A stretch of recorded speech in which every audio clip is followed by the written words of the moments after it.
Hi, welcome to the world of Oxybus. What you can see right now is a brief demo on how to install the whole purpose, how oxygen bars are supposed to be used, how to install it in a way in which it is portable. So let us start off with a brief on the variety of equipment you are going to get. This is an oxygen concentrator. As you can see, this is a small box weighing around 15 to 20 kgs. Okay. It has a small outlet outside. It has a vaporizer inside.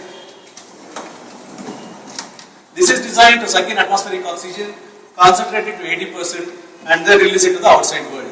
So this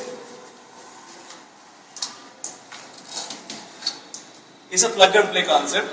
You connect this to an electric supply.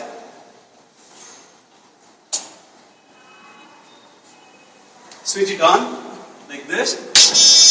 You get a small sound in which it starts whirring. Okay.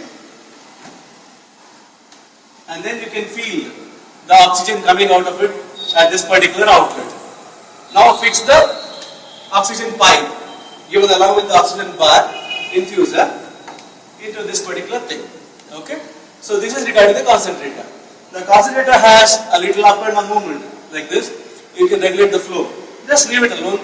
Keep it to the maximum to get the maximum benefit. Now I switch this off. The second aspect involves the oxygen bar infuser. This is called an infuser. It sucks in oxygen from here, diffuses it through various nodules over here, and it comes out.